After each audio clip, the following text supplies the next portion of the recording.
Classification and Deception. Admiral Elena Chen stood motionless on the bridge of the ES at Intrepid, her expression betraying nothing as the holographic projection of the Galactic Council flickered before her.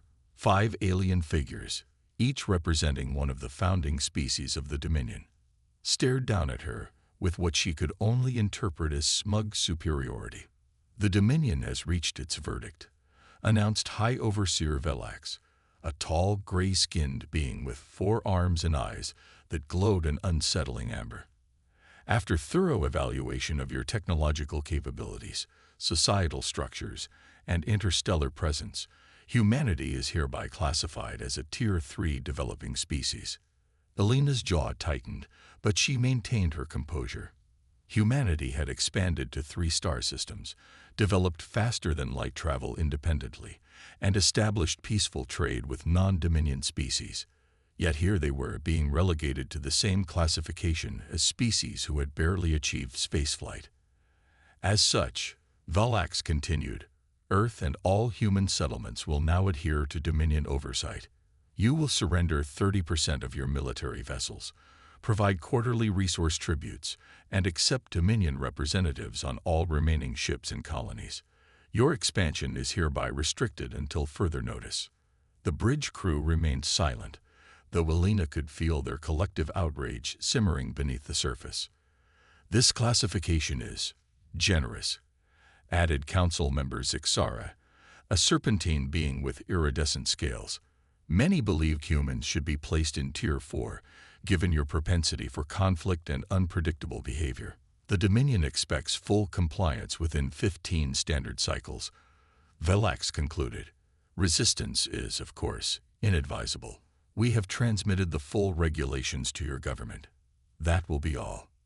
The projection disappeared, leaving the bridge in tense silence. "Send a priority message to Earth Command," Elena said quietly. "Tell General Santos we need an emergency council. I'll be returning immediately." 48 hours later, Elena sat in a secure underground facility beneath the Rocky Mountains, surrounded by Earth's highest military and scientific leaders. General Maria Santos, a veteran of the Mars insurgency with steel-gray hair and a reputation for strategic brilliance, stood at the head of the table. "The Dominion has existed for over 6,000 years, Santos explained, pointing to a holographic display of known space. 5 species control virtually everything in the explored galaxy. They have more ships, more advanced technology, and they've crushed every open rebellion against them. So we just roll over?" asked Colonel Jackson, pounding his fist on the table. "No," Santos replied with a thin smile. "We appear to comply while we prepare." Dr. Asher Kapoor, Earth's leading genotechnologist, activated his own display. "The Dominion believes they understand humans. They've classified us based on their standard metrics: technological advancement, territorial expansion, and military capabilities. But they fundamentally misunderstood something crucial about our species." "Which is?" Elena asked. "Our adaptability," Kapoor replied. "The Dominion species evolved in stable environments. They develop technology in predictable linear paths. They cannot fathom how humans might approach problems differently." Santos nodded. "We'll use this misconception to our advantage. We'll surrender older ships, follow their regulations openly, and behave like the obedient, primitive species they believe us to be." "And beneath the surface?" Elena asked. "We develop countermeasures they cannot anticipate," Santos said firmly. "Dr. Wong, please explain your findings." Dr. Marcus Wong, a quantum physicist with nervous energy but brilliant insights, stood up. "I've been studying Dominion technology for years. Their FTL drives, weapons systems, communications, they all rely on the same foundational principle: quadratic field manipulation."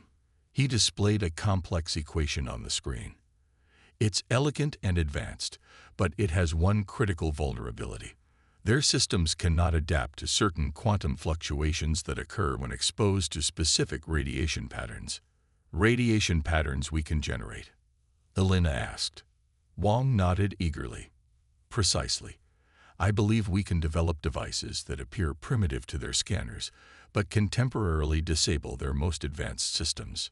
Santos summarized the emerging plan. We pretend to accept our classification. We comply with their demands overtly while building a resistance network covertly. We study their weaknesses and develop countermeasures using approaches they would never consider. And when the moment is right, we show them exactly how they've underestimated humanity. 3 months passed. A Dominion cruiser, the Relentless Doctrine, maintained orbit around Earth. Its commander, Overseer Thrix, watched with satisfaction as humans surrendered outdated military vessels and resource shipments arrived on schedule. He reported to the Council that Earth was successfully pacified. Humans had accepted their classification with minimal resistance. What Thrix didn't know was happening in an abandoned mining facility on Jupiter's moon Callisto. Dr. Wong and a team of scientists worked tirelessly in a facility shielded from Dominion sensors. They had successfully developed what they called quantum disruptors, devices that could generate targeted radiation patterns to temporarily disable Dominion technology. The disruptors are ready for distribution, Wong informed Admiral Chen during a secure communication. They appear as standard power regulators to Dominion scanners, but when activated, they can disable their systems for approximately 3 minutes. That's our window, Chen replied. Begin distributing them to our teams through the trade networks. Across the solar system and beyond, the resistance network grew. Humans who appeared to be compliant workers, traders, and representatives were secretly preparing. Modified equipment was hidden in plain sight. Training was conducted through encrypted communications disguised as entertainment broadcasts. 6 months into the occupation, Elena Chen met with Santos and the resistance leaders in the lunar underground facility. The Dominion's confidence is growing, Elena reported. They believe we've accepted our place. Overseer Thrix has reduced security protocols on their vessels. Their inspection teams have become complacent. What about Dr. Wong's disruptors? Santos asked. Distributed to all key locations, Elena confirmed. Our people are ready. Then we move to the next phase, Santos declared. The Dominion is planning a major scientific expedition to the Epsilon Eridani system next month. Many of their ships will be temporarily reassigned, leaving our sector with minimal oversight. That's when we'll launch Operation Underestimated. As the meeting concluded, Santos addressed the gathered leaders. Remember, we get one chance at this. When the Dominion realizes what humans are truly capable of, everything changes. We need to hit them hard enough to force negotiations, but not so hard they feel they must eradicate us. Above them, Dominion ships patrolled Earth's orbit, their crews confident in their control over the supposedly primitive humans. None of them suspected that within 90 days, their entire understanding of humanity would be irrevocably shattered. Operation Underestimated. Overseer Thrix stood on the observation deck of the Dominion cruiser Relentless Doctrine, watching as Earth rotated peacefully below. 8 months had passed since humanity's classification, and everything was proceeding perfectly. Humans were orderly, compliant, and productive. Resource shipments consistently exceeded quotas, and there hadn't been a single act of resistance worth reporting. Another successful inspection. Overseer reported his second-in-command, Sub-Overseer Nilix. The human mining operation on Mars is functioning at 118% of expected efficiency. Thrix's 4 eyes blinked in sequence, a sign of satisfaction among his species. The Council was wise to classify them as they did. Humans understand their limitations once properly directed. What Thrix didn't know was that Lieutenant Sophia Rice, the human liaison officer who had accompanied Nilix on the inspection, had activated a quantum disruptor in the Mars facility's control center, copying all the data from Nilix's personal device while it was temporarily disabled. The information included detailed specifications of Dominion fleet movements for the upcoming Epsilon Eridani expedition. 2 days later, Sophia transmitted the data during a routine supply delivery to the Callisto facility. Dr. Wong and Admiral Chen analyzed it immediately. This confirms it, Chen said. examining the fleet schedules. 70% of Dominion enforcement vessels will be reassigned to protect the Epsilon Eridani expedition. Our sector will be at minimal protection for approximately 48 hours. Perfect timing, Wang replied, gesturing to the array of devices behind him. The new generation of quantum disruptors is ready.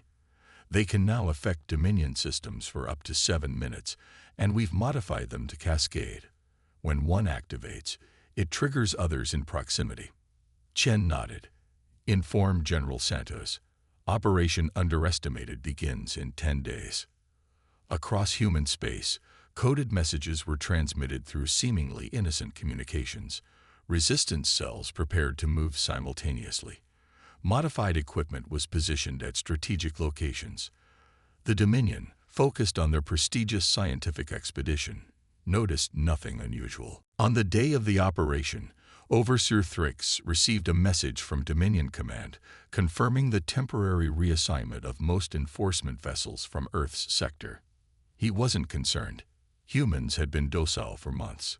He maintained a skeleton crew on the relentless doctrine, while authorizing shore leave for most personnel.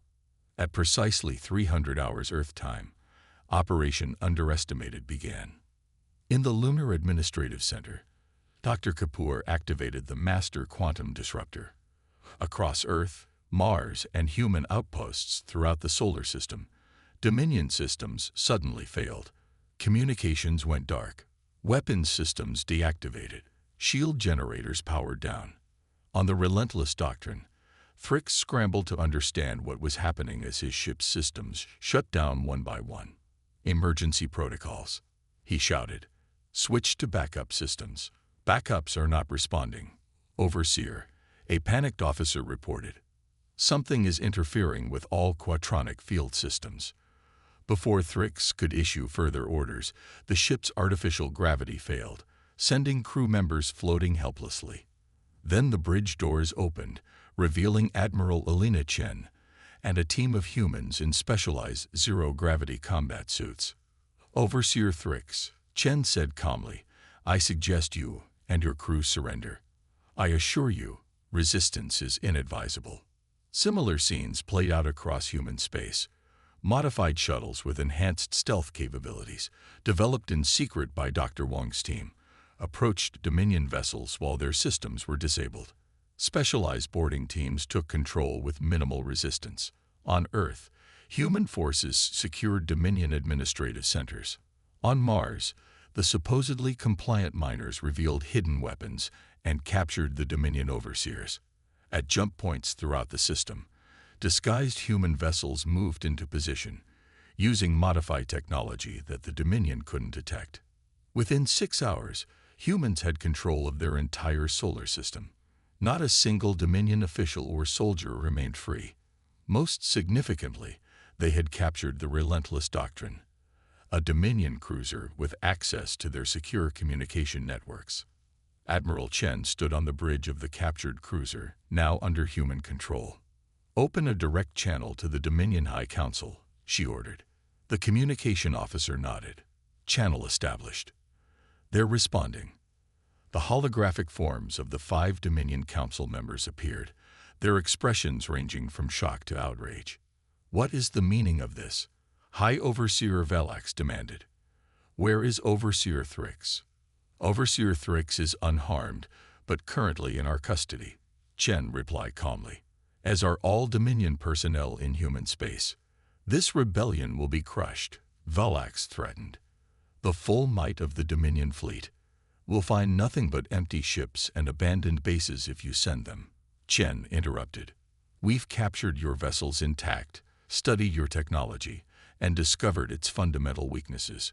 We can disappear and strike anywhere in Dominion space using methods you cannot detect or counter.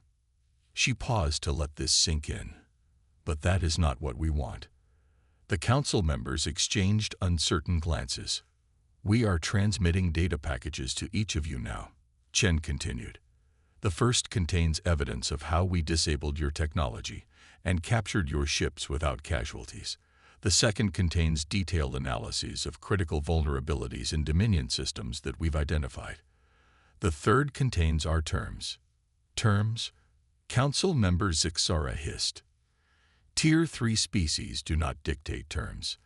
I think we've demonstrated that your classification system is fundamentally flawed, Chen replied. Humans don't develop or think like your species. We adapt. We innovate in unexpected ways. We find solutions where others see only obstacles. She leaned forward. Our terms are simple. Humanity is to be reclassified as a sovereign peer species. We will retain control of our current territory with rights to reasonable expansion.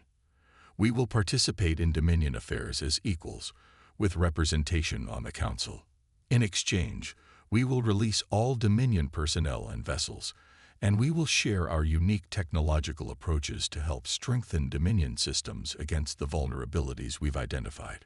And if we refuse? Velax asked, his voice lower. Then we keep your ships and your people, Chen replied. And we disappear into the unexplored regions of space, with the ability to strike anywhere in Dominion territory using methods you cannot predict or prevent. Is that the legacy you wish to leave? The Council that lost control of the galaxy because they underestimated humans. 3 days of tense negotiations followed. The Dominion Council, faced with the reality of human capabilities and the potential for prolonged asymmetric conflict, eventually agreed to Elena's terms. A formal treaty was signed, reclassifying humanity as a sovereign peer species with Council representation. 1 month later, Admiral Elena Chen stood on the observation deck of the EFS's Intrepid, watching as Earth rotated peacefully below. Dr. Wong joined her, carrying data tablets. The Dominion is implementing our suggested modifications to their quatronic field systems, he reported. They're genuinely impressed with our approach. Their scientists keep asking how we thought of solutions that never occurred to them in 6,000 years. Because we had to, Elena replied. Necessity is the mother of invention, and humans have always been at our best when underestimated and backed into a corner. Wong smiled. The Dominion's biggest mistake wasn't classifying us as Tier 3. It was assuming we would think and act like them. A mistake they won't make again, Elena said, looking out at the stars. And neither will any other species that encounters humanity in the future. In the Council chambers on the Dominion homeworld, a new seat had been added to the table. It remained empty for now, awaiting humanity's chosen representative. But the message it sent was clear throughout the galaxy. Humans had arrived on the galactic stage, not through conquest or overwhelming force, but through ingenuity, adaptability, and the unique human capacity to be underestimated, until it was too late.